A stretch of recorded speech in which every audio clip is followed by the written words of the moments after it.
Assalamualaikum warahmatullahi wabarakatuh. Izin memperkenalkan diri, nama saya Deska Hasan Pratama. Di sini saya ingin menjelaskan tentang memasuki pasar luar negeri, panduan lengkap. Jadi, memasuki pasar luar negeri merupakan strategi penting bagi perusahaan yang ingin mengembangkan bisnis dan meraih peluang baru. Langkah ini memungkinkan perusahaan untuk mencapai pasar yang lebih luas, mengakses sumber daya baru, dan meningkatkan probabilitas. Lalu, memahami pasar luar negeri dan analisis potensi dan tantangan yang akan didapat. Analisis potensi.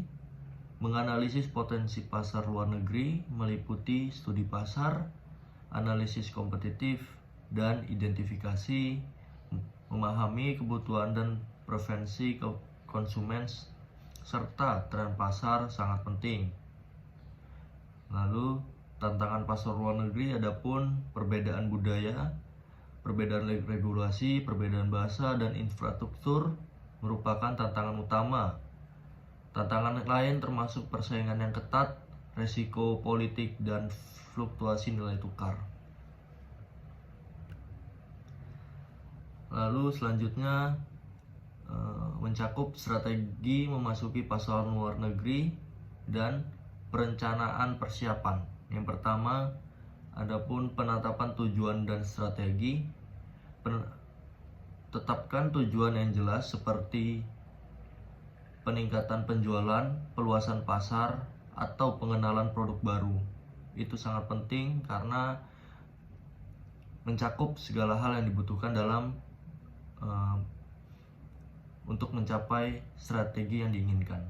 Yang kedua, pengembangan modal bisnis. Pengembangan model bisnis. Pilih metode bisnis yang sesuai seperti ekspor langsung dan pendirian kantor cabang atau joint venture. Yang ketiga, persiapan legal dan operasional. Lengkap dokumen legal seperti izin ekspor dan impor dan atur struktur operasional yang tepat.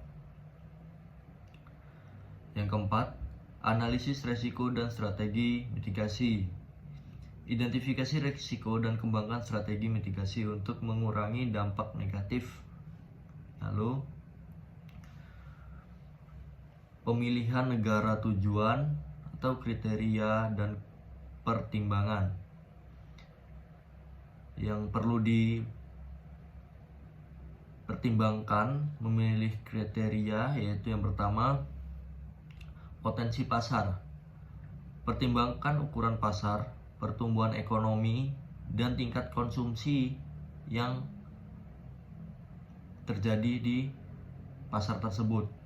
Yang kedua, regulasi dan kebijakan. Selalu evaluasi peraturan terkait perdagangan, investasi, dan pajak di dalam pasar tersebut.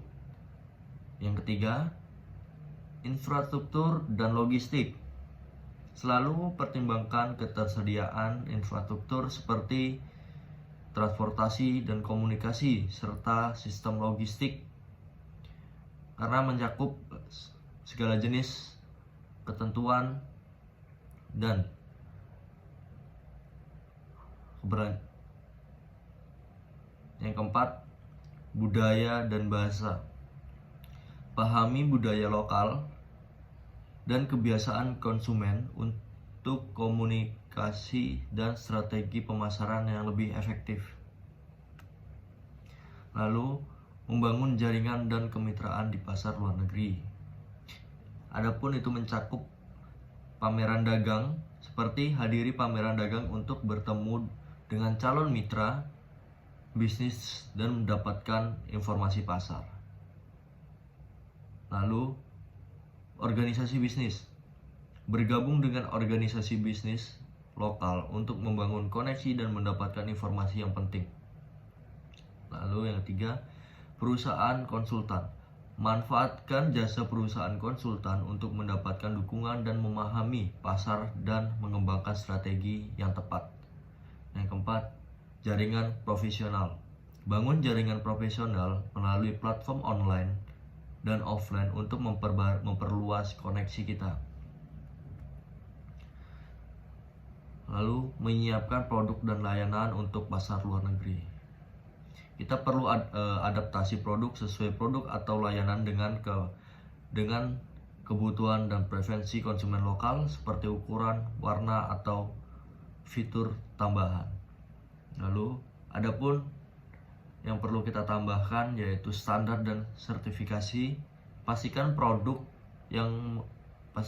memenuhi standar kualitas dan keamanan yang berlaku di negara tujuan. Lalu selanjutnya pemasaran dan promosi di pasar luar negeri, yaitu dengan cara strategi pemasaran. Pilih strategi pemasaran yang tepat seperti digital marketing, public relationship, atau direct marketing. Yang kedua, pemilihan saluran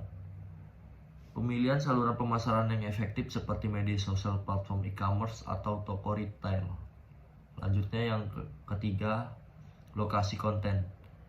Terjemahkan materi pemasaran dan website ke dalam bahasa lokal untuk mendapatkan daya tarik tersendiri. Lalu yang terakhir, kesimpulan dan rekomendasi. Riset dan analisis melakukan riset pasar yang mendalam dan analisis komprehensif merupakan kunci kesuksesan dalam memasuki pasar luar negeri.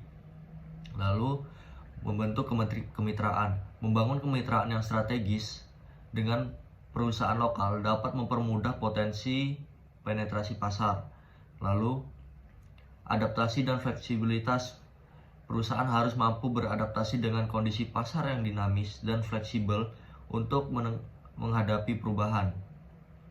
Yang terakhir, kesabaran dan ketekunan.